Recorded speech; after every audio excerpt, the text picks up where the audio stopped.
সকলকে স্বাগত জানাচ্ছি ফিউচার প্রুফের প্রথম এপিসোডে। ফিউচার প্রুফ হচ্ছে এমন একটি প্ল্যাটফর্ম যেখানে আমরা বিভিন্ন প্রজন্মের চেঞ্জ মেকার, বিশেষ করে যারা জলবায়ু পরিবর্তন ও সমাজের ইতিবাচক পরিবর্তনে কাজ করে চলছে, তাদেরকে একই জায়গায় নিয়ে আসতে চাই। আড্ডা, গল্পের মাধ্যমে তাদের অভিজ্ঞতাগুলোকে জানতে চাই এবং আমরা চাই এই অভিজ্ঞতাগুলোকে কাজে লাগিয়ে তরুণরা যেন তাদের একটি সাস্টেনেবল সলিউশনের দিকে এগোতে পারে।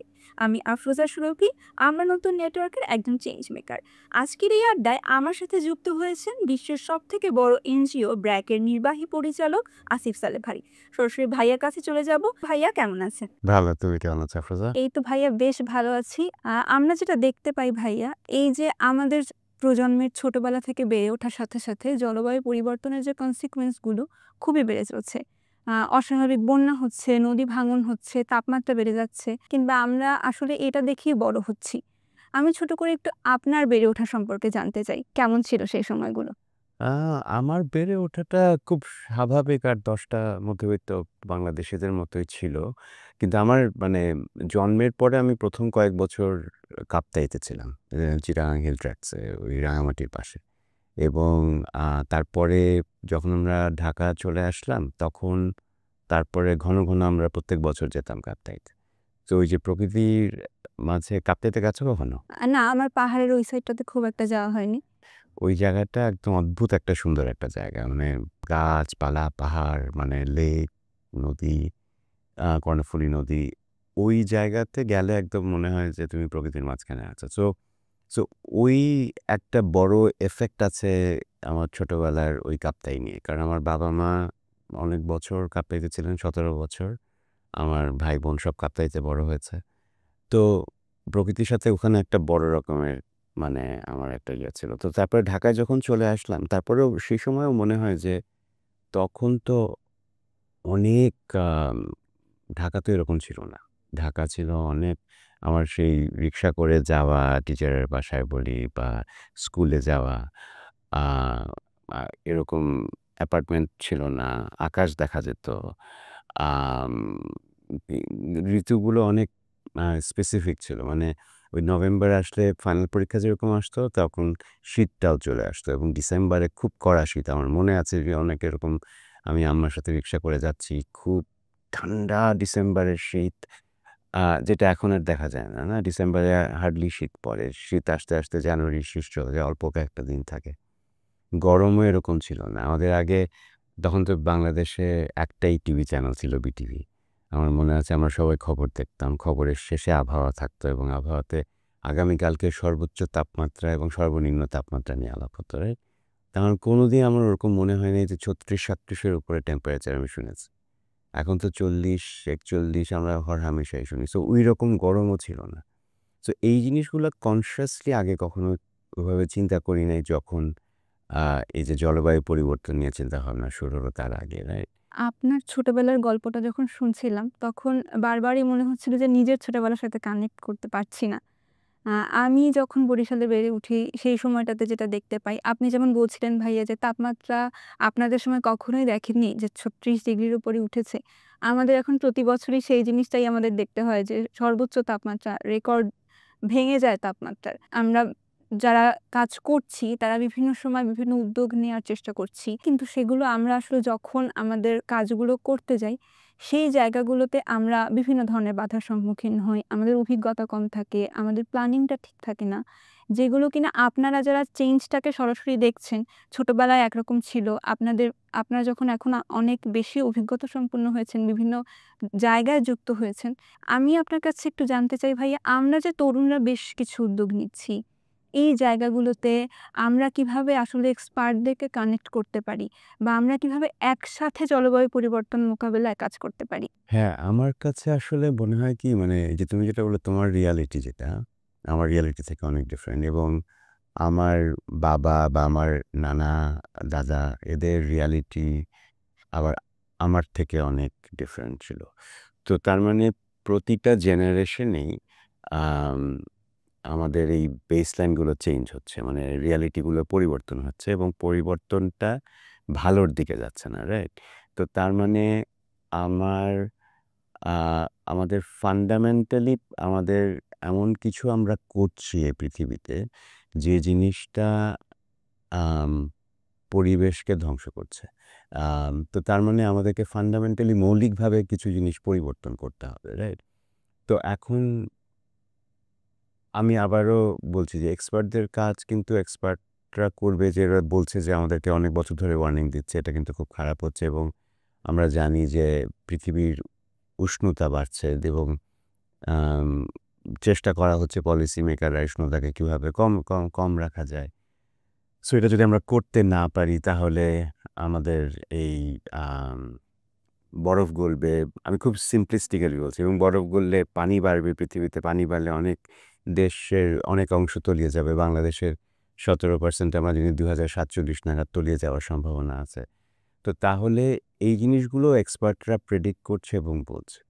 এখন যে জায়গাতে অ্যাকশন দরকার, এই যে মৌলিক পরিবর্তনের কথা যেগুলো বললাম, সেই জায়গাটা কিন্তু এক্সপার্টরা পারবে না। সেইটা কিন্তু করতে হবে আমাদের সবাইকে, তোমাদেরকে। এবং আমাদের মানে এই যে যেটা বলছিলাম যে যারা নতুন জেনারেশনের বা এই নতুন বেসলাইন নিয়ে কাজ করছে, তাদের জন্য এটা একটা কি বলবো, আমার এক্সিস্টেন্সিয়াল ক্রাইসিস। একটা আমার মেয়ে আছে একজন, আমার ছেলে আছে, তাদের জন্য এক্সিস্টেন্সিয়াল ক্রাইসিস। কারণ আমরা হয়তো আর 20-25 বছর পৃথিবীতে আছি, এবং তারপরে আরও 50, 60, 70 বছর পরে যে রিয়ালিটি আসবে, সেই রিয়ালিটিটা আরও ভয়াবহ হতে পারে আনলেস আমরা ফান্ডামেন্টালি জিনিসপত্র পরিবর্তন না করি। তো তার মানে আমি যখন বড় হয়েছি, আমাদেরকে পরিবেশ সম্পর্কে পরিবেশ পরিচিতি বলে আমাদের একটা বই ছিল। আমাদেরকে ধারণা দিয়েছে যে এই পরিবেশ। কিন্তু পরিবেশের যে টেক কেয়ার করতে হবে, এটার যে একটা নেতিবাচক দিক, ভয়াবহ দিক আছে সামনে, যদি আমরা এটা টেক কেয়ার না করি, এই জিনিসটা আমাদেরকে ওইভাবে কিছু বলা হয় না। কিন্তু আমার ছেলে আবার যখন পড়ছে এখন স্কুলে, সে কিন্তু এই জিনিসগুলো খুব ছোটবেলা থেকেই শিখছে। তো তো এখন কথা হচ্ছে যে অ্যাকশনটা আসতে হবে তোমাদের কাছ থেকে, রাইট? তো আমার কাছে মনে হয় যে আম তোমরা ইন্সপায়ার করতে পারো, তোমরা উদাহরণ তৈরি করতে পারো, তোমরা অনেক ধরনের কি বলবো, অনেক বেশি কানেক্টেড তোমরা পৃথিবীতে, অনেক বেশি ইনফর্মড কম্পেয়ার টু আমাদের সময়ে। তো সেই জায়গা থেকে যদি চিন্তা করি, তাহলে তোমাদের কিন্তু অনেক শক্তি আছে, এবং সেই জায়গা থেকে তোমরা উদাহরণ তৈরি করতে পারো। সো এক্সপার্টের অপেক্ষায় না থেকে নিজের পরিবেশ, নিজের এলাকা কি করা যায়, আ আ এই এবং আম আমাদের তোমাদের বাবা-মাদের অভ্যাস পরিবর্তন করা, কি করা যায়? আমরা আম এই জিনিসটা তুমি যেরকম বরিশালে বলেছ, আমি যেরকম বিভিন্ন জায়গায় যে বংলাতে গেছি রিসেন্টলি, তারপরে যেখানেই যাই সব জায়গাতেই একই অবস্থা। এবং মানুষ ফিল করছে কিন্তু কানেক্ট করতে পারছে না। যে এই যে এবার আ সুন্দরবনের পাশে যারা মৎস্যজীবী আছে, তারা বলছে যে মাছ আসছে না এবার ঠিকমতো। যে সময় মাছ আসার কথা সে সময় আসছে না।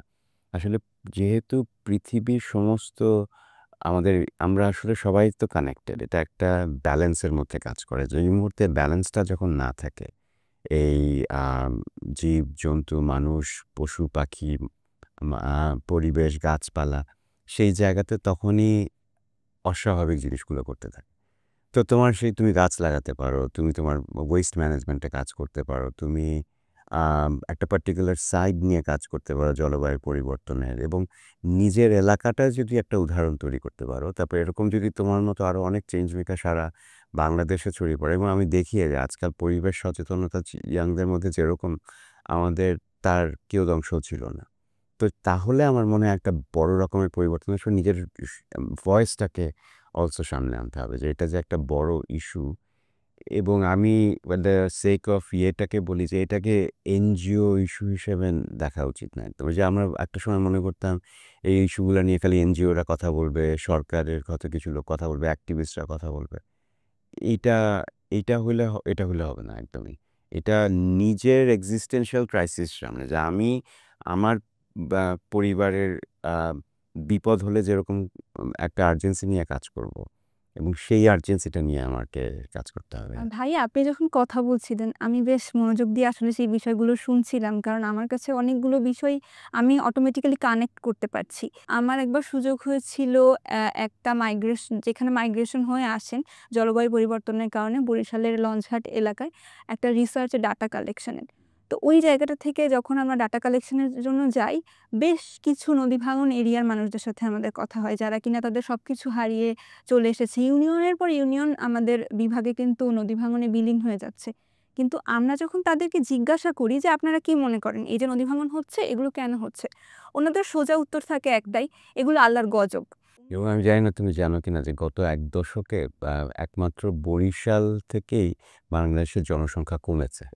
সব জায়গাতে জনসংখ্যা বেড়েছে বরিশালে ছাড়া। সো খুব ইন্টারেস্টিং একটা ফ্যাক্ট। এটা থেকে বোঝা যায় যে তুমি যেটা বলছো, হ্যাঁ। তারপরে এটাকে কানেক্ট করা হয় যে এটা তো আমাদের ভাগ্যই এরকম একটা ব্যাপার না? উনারা হয়তো এভাবে কথা বলেন যখন বলেন যে উনি হয়তো অনেক দোষ করছিল। এদের সাথে উনার আশেপাশের প্রতিবেশীদের সাথে উনার ভালো সম্পর্ক ছিল না। এজন্যই উনার সাথে এরকম হয়েছে।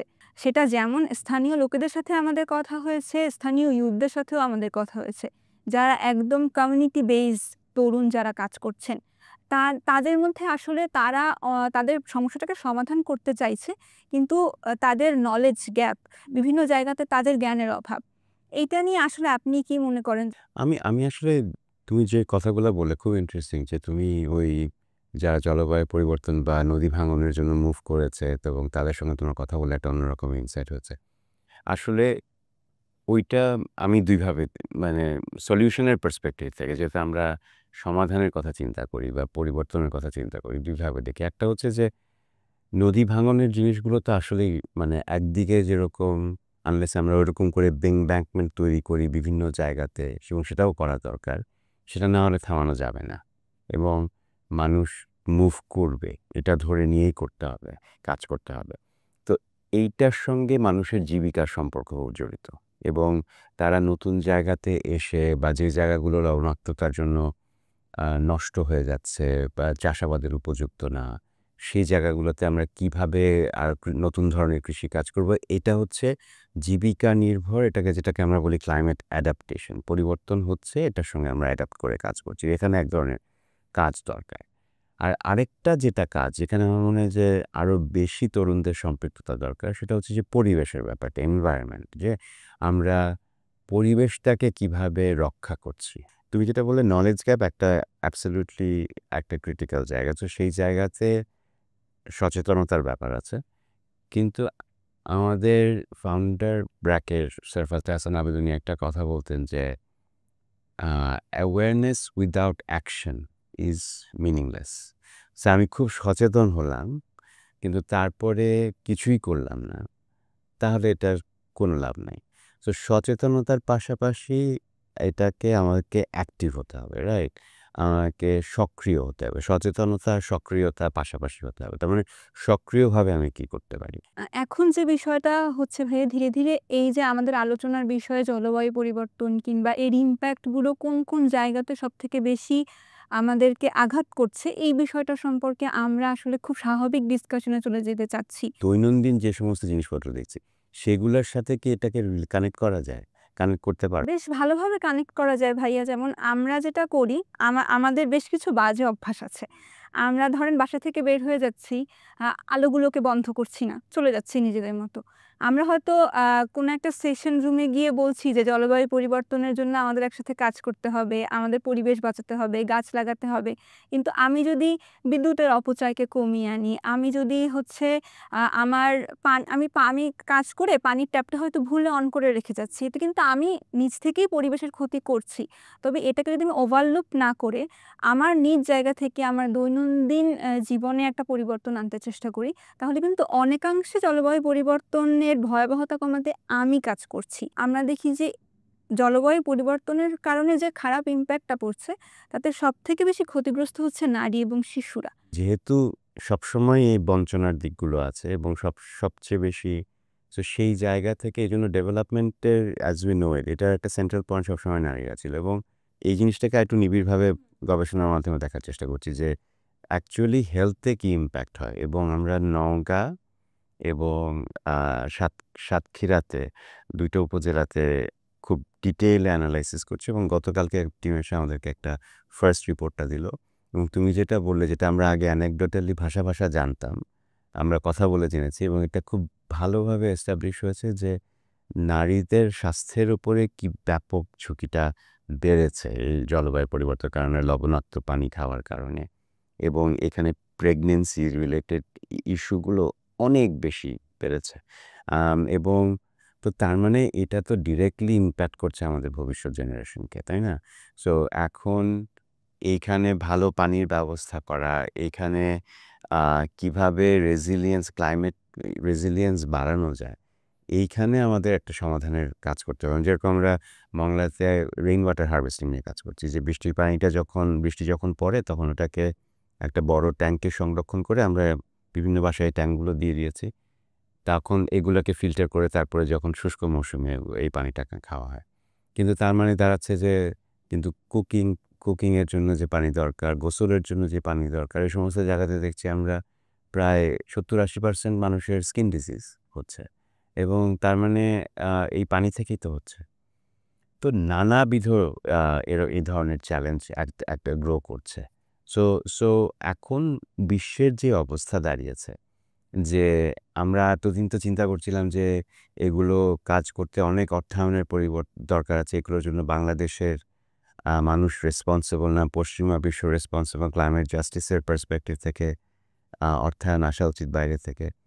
এখন তো পৃথিবীটা আবার গত কয়েক মাসে তো অনেক পরিবর্তন হয়ে গেছে, যে অর্থায়ন বেসিক জিনিসগুলোতেই আসছে না, ক্লাইমেটের ক্ষেত্রে আরও আসছে না মনে হচ্ছে। সো তার মানে আমার নিজের সলিউশন নিজেকেই বের করতে হবে, এবং ইন্ডিজিনিয়াস যে সলিউশনগুলো সেগুলোকে নিয়ে আর একটু ছড়িয়ে দিতে হবে। সো সেই জায়গাগুলোতে কিভাবে তোমাদের সাথে আমরা কাজ করতে পারি সেগুলো ফিগার আউট করতে হবে। তোমাদের উদ্যম এনার্জিটা খুব দরকার, আইডিয়াগুলো দরকার, তোমাদের কানেকশন ইনফরমেশনগুলো দরকার। আমরা কোন জায়গাতে হেল্প করতে পারি মনে হয়? আমি যদি একটু আমাদের গল্পটা ছোট করে হুম। বলি, আমরা নতুন নেটওয়ার্কে যখন আমি চেঞ্জ মেকার প্রোগ্রামটায় অংশগ্রহণ করি, তারপরে আমরা ৫ জন একটা গ্রুপ ছিলাম। আমরা সবাই বন্ধুরা মিলে সিদ্ধান্ত নিই যে আমরা বরিশালের একটা কমিউনিটিতে আমরা একটা কমিউনিটি প্রজেক্ট করব। তো আমরা হচ্ছে আ সেই আমাদের ক্লাসরুম সেশন শেষ হওয়ার পর সবাই মিলে একদম খুব ক্যাজুয়ালি যাই আমরা বরিশালের কেডিসি কলোনি এরিয়াটা একটু ঘুরে আসি। যেহেতু আমরা কোনো একটা কাজ করতে চাই। তো কেডিসি কলোনি হচ্ছে মূলত কীর্তনখোলা নদীটা ঘেঁষেই একটা কলোনি এলাকা, যেখানে আপনার ধরুন ন ক কীর্তনখোলার ওপারে যারা ছিল তাদের অনেকের নদী ভাঙনের ফলে তারা হচ্ছে ওপার থেকে এপারে শহরে এসে বাস করছে বেশ কয়েক বছর ধরে, ১০ থেকে ১৫ বছর ধরে অনেকে বাস করছে। আমরা হাঁটছিলাম, এমন একটা সময় আমাদের সাথে স্থানীয় একজন প্রতিনিধি ছিলেন। আমরা দেখতে পেলাম যে স্যানিটারি ন্যাপকিন আ এটা একদম মানে ড্রেনের উপরে ভেসে আছে। আ তো আমরা আমাদের স্থানীয় যিনি ওনাকে একদম কথা বলতেই জিজ্ঞাসা করছিলাম যে, "এটা স্যানিটারি ন্যাপকিনের মতো একটা জিনিস। এটা তো এভাবে ডিসপোজাল এর ব্যবস্থাটা নেই। এটা এরকমভাবে হয়, আপনারা কি ক্লিন করেন না বা এরকম কিছু উদ্যোগ নেওয়া হয় কিনা আপনাদের থেকে?" তো উনি বলল কি, "দেখেন, এই এলাকায় তো আপনি কোনোভাবেই ওই আপনাদের নিয়মে কাজ করতে পারবেন না। এখানের মানুষজনের জীবনযাত্রাটা একটু আলাদা। তারা এইভাবেই থাকে। যারা ব্যবহার করে তারা এইভাবেই ফেলে দেয়। ওটা আপনাদের মতো ওরকম আপনাদের" উনি সোজা বাংলায় বলছে যে, "আপনাদের মতো এরকম ডাস্টবিনে তো আর আমরা ফেলতে পারব না জিনিসগুলোকে।" হুম। ওই সময়টাতে আমরা এবং আমাদের যে টিমমেটসরা মিলে সিদ্ধান্ত নিই, আমাদের একটা প্রজেক্ট লঞ্চ করি আমরা, চিহ্ন নামে। যে আমরা এই প্রজেক্টের মাধ্যমে নারীদেরকে মাসিক স্বাস্থ্য বিষয়ে সচেতন করব। এবং এটা নিয়ে যে একটা সবসময় একটা ট্যাবুর মতো কাজ করে, যে কথা বলা যাবে না, এটাকে একটা স্বাভাবিক পর্যায়ে নিয়ে আসা খুব জরুরি আমাদের জন্য। এই স্বাভাবিক পর্যায়ে আনার ক্ষেত্রে আমরা আসলে তাদেরকে একটা সমাধান দিতে পারি কিনা। কারণ অনেকেই বলছিলেন কথা বলার মধ্যে যে, "আমি প্যাড ইউজ করি না, কারণ এতে অনেক টাকা খরচ হয়। ওই টাকা দিয়ে যদি আমি আমার একদিনের বাজার করতে পারি।" সেই জায়গা থেকে আমরা ভাবলাম যে আমরা এটাকে যতটা স্বাভাবিকভাবে মানুষের সামনে প্রেজেন্ট করা যায়, যতটা ন্যাচারালি তাদেরকে এটার সাথে পরিচিত করা যায়, আমরা এক রিউজেবল প্যাড বা পুনর্ব্যবহারযোগ্য যে প্যাডটা সেটাকে আমরা তাদের কমিউনিটিতে পরিচয় করিয়ে দিই। কারণ এই যে রিউজেবল প্যাডটা আছে এটা হচ্ছে আমরা অনেকবার ব্যবহার করতে পারবো। যেমন আমাদের যে ভাইয়া এই যে রিউজেবল প্যাড, আমরা ওনাদেরকে যেমন বোঝানোর চেষ্টা করেছি যে কিভাবে তারা এটা ব্যবহার করতে পারেন, কিভাবে পরিবেশের জন্য এটা তারপর তাদের পাশাপাশি পরিবেশের উপকারও করবে, এবং তারা কিন্তু খুব ভালোভাবে এটাকে অ্যাকসেপ্ট করেছে। যেহেতু তাদেরকে আমরা শিখিয়েছি যে কিভাবে বানাতে হয় হুম, জিনিসটা। হুম। তারা নিজেরা কিভাবে ঘরে বসে বানাতে পারে, কি ধরনের কাপড় ব্যবহার হতে পারে, খুব ম্যাটেরিয়াল লাগতে চমৎকার! পারে। হ্যাঁ। তো এইসব কিছু নিয়ে আসলে আমরা তাদের সাথে কথা বলেছিলাম। মানে এই যে তোমরা একটা সমস্যাকে আইডেন্টিফাই করে তারপরে একটা সলিউশনে গেছো। এইটা এইটা খুব প্রেইজওয়ার্দি, এবং এইভাবেই কিন্তু বাংলাদেশের এই গত ৫ দশকের পরিবর্তনগুলাই আসছে। এই যে বাসায় গিয়ে কথা বলে আমাদের যে এই যে ব্র্যাকের ইতিহাস বলি বা এনজিওর ইতিহাস বলি, মানে একটা যে সময়টা ছিল মানে এখানে কিন্তু অনেক আমাদের negative attributes of a culture যেটাকে বলে আমাদের তুমি যেটা বললে যে আমাদের জামানায় এরকমই হয়ে আসছে। এটা বলে কিন্তু অনেক নেগেটিভ জিনিসপত্র পার পেয়ে যায়। এরকম বাল্যবিবাহ হয়ে আসছে। তার মানে এটা যে আগামীতেও হতে হবে এমন এটা কোনো কিন্তু না। কথা এটা নেই। পরিবর্তন করতে হবে। আমাদের দেশে পরিবার পরিকল্পনার চল ছিল না। কিন্তু আমাদের প্র্যাকটিক্যাল কারণে আমাদেরকে এটা করতে হয়েছে। এটা পরিবর্তন হয়েছে। আমাদের দেশে মেয়েরা স্কুলে যেত না এবং মা-বাবাকে বোঝাতে হয়েছে যে মেয়েরা আ অ্যাসেট নট a লায়াবিলিটি। যেটা যদি অ্যাসেট হবে তখনই যারা যখন স্কুলে যাবে, তারা যখন একটা সক্রিয় অর্থনীতিতে যুক্ত হবে, তাই না? তো এই পরিবর্তনগুলো বাংলাদেশে যে শিশু মৃত্যু কমেছে, এদের অনেকগুলো মানুষের বাসায় গিয়ে কথা বলে এই যে সংস্কৃতির যে কিছু নেগেটিভ অ্যাট্রিবিউটস আছে এগুলো পরিবর্তন করে কথা বলে পরিবর্তন হয়েছে। তো পরিবেশের ব্যাপারে এই জিনিসগুলো হয় নাই। মানে এই যে ধরো আমরা ছোটবেলাতেই যখন দেখেছি যে আমরা যখন সফট ড্রিংকস কিনতাম তখন ওই দোকানে কিন্তু ওই কাচের বোতলটা ফেরত দিতে হতো। ফেরত দেওয়ার পরে ৳১ ৳৬ দাম ছিল, ৳১ ফেরত পেতাম। তারপরে ওই আম নতুন পরে আবার কিনতাম। কোনো প্লাস্টিকের ওয়ান টাইম বোতল ছিল না। তো ওই তখন কিন্তু ওইভাবেই আমরা রিসাইকেল করতাম। কারণ আমাদের তখন প্রাচুর্য কম ছিল। এ ধরনের ক্যাপাসিটি ছিল না। সো একদিক দিয়ে এটাকেই বলে ইন্ডিজিনাস নলেজ বা ইন্ডিজিনাস আ বিহেভিয়ার। সো এই জিনিসগুলো তারপরে আমরা মনে করলাম যে আমরা এখন অনেক হ্যাঁ, যেটা বড়লোক ভাই হয়ে আমাদের গেছি। সময় যেটা আমরা দেখতে পাচ্ছি যে, আমাদের সময় প্লাস্টিক খুব এভেইলেবল হয়ে গেছে। আমরা কোনো একটা সফট ড্রিংকস কিনছি, কোনো একটা চিপস কিনছি, আমরা খেয়ে ওয়ান ফেলে টাইম দিয়েছি। প্যাকেটগুলো, বোতলগুলো ফেলে দিচ্ছি। এগুলো তো কোনটা ছিল না। যেটা এগুলা রিইউজ কিংবা আমাদের রিসাইকেল কোনটাই হচ্ছে না। আমাদের ওয়েস্ট গুলো আরো বেড়ে হ্যাঁ, যাচ্ছে। হ্যাঁ, তুমি যদি দেখো আমাদের ওয়েস্ট কনজাম্পশন বলছি, ওয়েস্ট অ্যাকিউমুলেশন সেই জায়গাতে কত বেড়েছে। কারণ এই কারণেই কিন্তু আমাদের এই ধরনের সুবিধার জন্য আমরা কনভেনিয়েন্স এর জন্য জিনিসগুলা বাড়িয়েছি। এটা সবাই আমরা বাড়িয়েছি এবং এই জিনিসগুলা পুশ করা হয়েছে অ্যাডভার্টাইজিং এর মাধ্যমে। এগুলা কেনো এগুলা করতে হবে। সো এখন আমাদেরকে ফিরে যেতে হবে যে আবার মূলের জায়গাতে। মানে আবার কিন্তু সেই এখন আমরা পশ্চিমা দেশে গেলে ওই কাঁচের বোতলই দেখছি।